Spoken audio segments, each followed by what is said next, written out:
Bismillahirrahmanirrahim. Assalamualaikum warahmatullahi wabarakatuh. Masih jumpa lagi dengan saya. Bagaimana kabar teman-teman semuanya? Semoga kita dalam keadaan baik semuanya ya. Baik, pertemuan kali ini saya akan membahas tentang penyusunan anggaran penjualan.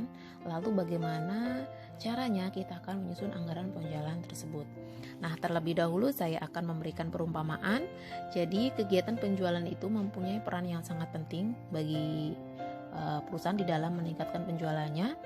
Tidak ada satupun perusahaan yang mampu bertahan apabila perusahaannya tidak mampu menjual barang atau jasa yang dihasilkannya. Oleh karena itu, bila sebuah perusahaan kita umpamakan sebagai bagian dari tubuh manusia, maka kegiatan penjualan tersebut dapat diumpamakan sebagai kegiatan dari jantung kita. Dengan kata lain, apabila kerja jantungnya terganggu, maka seluruh kinerja dari tubuh kita otomatis akan terganggu juga kan ya. Dan sebaliknya, apabila kerja jantung terhenti, maka meninggallah manusia tersebut.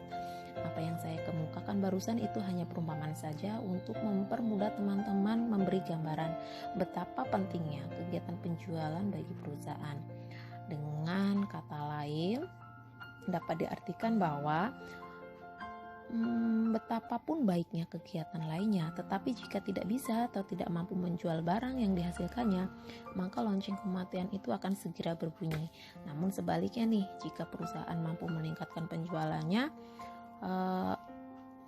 maka perusahaan mempunyai kemungkinan akan memperbesar laba atau meningkatkan labanya. Artinya menunjukkan bahwa komponen penjualan itu sangat penting ya.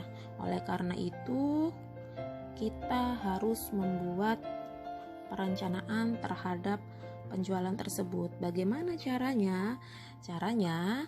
Perencanaan tersebut bisa kita membuat anggaran penjualan. Nah, apa itu anggaran penjualan? Anggaran penjualan yaitu rencana tertulis yang dinyatakan dalam angka dari produk yang akan dijual perusahaan pada periode tertentu. Oke, next kita masuk ke manfaat anggaran penjualan. Nah, di sini dapat dikatakan sebagai kunci. Kenapa? Karena anggaran penjualan merupakan dasar penyusunan anggaran lainnya yang disusun terlebih dahulu sebelum menyusun anggaran lainnya. Oleh karena itu, anggaran penjualan sering disebut sebagai anggaran kunci. Lalu dikatakan juga sebagai ujung tombak. Karena di dalam sebuah perusahaan berhasil tidaknya itu bergantung pada bagian penjualan dalam meningkatkan penjualannya. Apakah tujuan perusahaan itu sudah tercapai di dalam meningkatkan laba secara maksimal. Next, kita masuk ke faktor-faktor yang mempengaruhi penjualan. Di sini biasanya seorang manajer penjualan harus mampu dan dapat menetapkan target penjualan yang harus dicapai oleh perusahaan nih. Nah, di dalam menentukan target penjualan tersebut, seorang manajer harus dapat mempertimbangkan beberapa faktor yang mempengaruhi penjualan tersebut. Di sini ada 3 faktor. Yang pertama ada faktor pemasaran, di mana di sini yang perlu dipertimbangkan adalah luas pangsa pasarnya, apakah bersifat lokal, regional, nasional, atau internasional. Lalu keadaan persaingannya, apakah bersifat monopoli, oligopoli, atau bebas. Kemudian keadaan konsumennya nih, bagaimana selera konsumen, apakah konsumen akhir atau konsumen industri. Lalu yang kedua ada faktor keuangan yang perlu dipertimbangkan, yaitu kemampuan modal kerja guna mendukung pencapaian target penjualannya, seperti untuk membeli bahan baku, membayar upah, lalu biaya promosi produk dan lain sebagainya. Lalu yang ketiga yaitu faktor ekonomis. Di sini yang perlu diperhatikan perusahaan adalah dalam kaitannya meningkatnya penjualan guna meningkatkan laba atau nanti malah sebaliknya. Baik, next kita masuk ke contoh soal atau ilustrasi penyusunan anggaran penjualan. Nah, baik, ilustrasinya adalah sebagai berikut, di mana sebuah perusahaan memproduksi dan menjual 2 macam produk, yaitu produk A dan B dengan penjualan masing-masing produk dari tahun 2008 sampai 2012. Bisa teman-teman lihat di dalam tabel. Next, ada data yang telah disajikan seperti anggaran penjualannya ya, dengan mempertimbangkan beberapa proyeksi. Untuk produk A sebesar 80% dari proyeksi dan produk B sebesar 75% dari proyeksi. Data selanjutnya ada harga per unit masing-masing produk A dan B dan daerahnya ya. Teman-teman bisa lihat di contoh soal. Lalu ada beberapa daerah dengan proporsinya ya, diperhatikan soalnya. Lalu ada data rincian per triwulannya juga. Di sini ada triwulan pertama, 2, 3, dan 4 karena 1 tahun ada 4 triwulan. Ini ada presentasi untuk produk A dan B ya. Di dalam tabel teman-teman bisa lihat. Next, dari data tersebut saudara diminta untuk menyusun prediksi penjualan tahun 2013 menggunakan metode least square. Lalu yang kedua yaitu menyusun anggaran penjualan tahun 2013 secara rinci menurut daerah dan waktu penjualan dalam unit produksi maupun dalam nilai rupiah. Langkah selanjutnya mari kita kerjakan latihan soal tersebut. Dan langkah yang pertama, menyusun anggaran penjualan menggunakan metode least square. Dan didapat untuk produk A itu sebesar 7.280 unit, lalu untuk produk B sebesar 4.675 unit. Nilai tersebut diperoleh dengan cara kita menghitung terlebih dahulu secara rinci dengan tabel sebagai berikut. Nah, di sini kita mencari nilai X, XY kuadrat dan XY-nya, kemudian kita kalikan, lalu kita jumlahkan. Ketika sudah selesai, kita masuk persamaan 1 dan 2, lalu hitung untuk nilai A dan B-nya. Jika sudah ketemu, masukkan ke persamaan forecast-nya, yaitu rumusnya Y sama dengan A plus BX, maka ketemulah untuk masing-masing produk A dan B. Karena nilai prediksi penjualan tahun 2013 sudah didapat untuk masing-masing produk, maka selanjutnya kita menghitung untuk unit penjualan yang telah dianggarkan dari proyeksi untuk produk A sebesar 80% dikali 7.280 kan ya didapat, maka 5.824 dibulatkan menjadi 5.800 untuk mempermudah perhitungan. Lalu untuk produk B 75% dikali dengan 4.675 ketemu 3.506, maka kita bulatkan menjadi 3.500 untuk mempermudah perhitungannya. Setelah itu kita menghitung penjualan untuk masing-masing daerah. Untuk produk A, daerah DKI, Yogyakarta, dan Banten, prosentasenya tinggal dikalikan dengan 5.800 didapat dari penjualan yang dianggarkan ya, perhitungan sebelumnya. Begitu juga untuk produk B, persentase dikalikan nilai dari unit penjualan yang telah dianggarkan.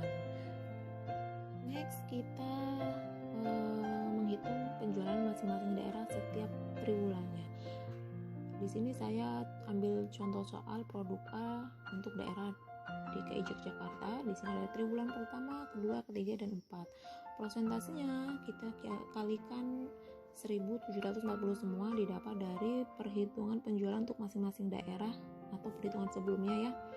Maka ketemulah sebagai berikut. Teman-teman bisa lihat ya untuk masing-masing per triwulannya.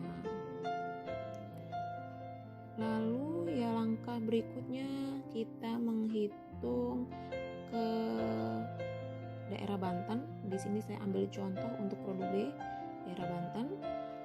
Triwulan pertama, kedua, ketiga, persentasenya dikalikan 1.225 didapat dari perhitungan sebelumnya yaitu penjualan untuk masing-masing daerahnya ya. Maka untuk triwulan pertama ketemu 306,25. Lalu yang triwulan kedua ketemu 367,5. Lalu yang ketiga ketemu 245. Untuk triwulan keempat ketemu 306,5. Sampai sini bisa diikuti dan dipahami? Atau ada yang mau ditanyakan? Kalau tidak, kita lanjut ke perhitungan penyusunan anggaran penjualan secara lengkap. Nah, langkah yang pertama kita membuat tabel seperti ini. Ada kolom keterangan, lalu ada produk A dan produk B, lalu ada kolom total. Nah, di kolom keterangan kita isi untuk daerah DKI Yogyakarta dengan TW1 atau triwulan 1, lalu ada TW2, TW3, dan TW4. Lalu untuk produk A, kolom unit untuk TW1 sebesar 522 itu didapat dari perhitungan sebelumnya, yaitu penjualan masing-masing daerah pada setiap triwulannya. Begitu juga untuk TW2 didapatnya sama. Lalu dikalikan dengan harga per unitnya sebesar 5.000. 5.000 didapat dari soal yang telah disediakan. Lalu tinggal kita kalikan dengan unitnya. Yang pertama TW1 522 dikali 5.000 ketemu 2.600 sekian. Lalu untuk TW2 348 unit dikali dengan harganya per unit 5.000, maka ketemulah Rp1.740.000. Begitu juga untuk TW3 dan TW4 caranya sama. Lalu kita masuk ke produk B. Untuk kolom unit sebesar 175 unit itu didapat dari perhitungan sebelumnya, yaitu penjualan masing-masing daerah pada setiap triwulannya, lalu dikalikan dengan harga per unitnya sebesar 6.250 didapat dari soal yang telah disediakan. Tinggal dikalikan saja 175 unit dikali harga per unitnya sebesar 6.250, maka ketemulah 1.900 sekian. Lalu untuk TW2 sebesar 210 unit dikalikan dengan harganya per unitnya 6.250, ketemulah 1.300 sekian. Begitu juga untuk TW3, TW4 sama langkahnya ya. Ketika perhitungan selesai, maka kita jumlahkan. Untuk kolom unit kita jumlahkan, harga per unitnya kita jumlahkan, lalu kolom jumlah kita jumlah juga. Begitu juga untuk produk B ya. Ketika sudah dijumlahkan semua, tinggal kita total. Nah, di kolom total ketemulah Rp13.075.000 didapat dari kolom jumlah produk A ditambah dengan kolom jumlah produk B. Hanya jumlahnya saja yang kita total. Maka Rp8.700.000 ditambahkan dengan Rp4.375.000, maka ketemulah 13 juta sekian. Next, kita masuk ke anggaran penjualan untuk daerah Banten. Nah, caranya sama. Di sini untuk TW1 unitnya sebesar 261, harga per unitnya 5.250 dikali, maka ketemu jumlahnya 1 juta sekian. Nah, itu didapat sama ya unitnya dari perhitungan yang sebelumnya, yaitu perhitungan penjualan untuk masing-masing daerah setiap triwulannya untuk produk B yang ini ya. Untuk produk B saya ambilkan dari daerah Banten. Mungkin cukup sekian pembahasan dari saya. Mungkin dari teman-teman ada yang mau ditanyakan, boleh. Nanti di lain kesempatan saya akan jawab, insya Allah. Baik, kalau begitu saya pamit undur diri dulu. Semoga teman-teman bisa mengikuti ya. Dan saya mohon maaf kalau dalam penyampaian masih banyak kekurangannya. Dan saya akhiri, wabillahi taufik walhidayah. Wassalamualaikum warahmatullahi wabarakatuh.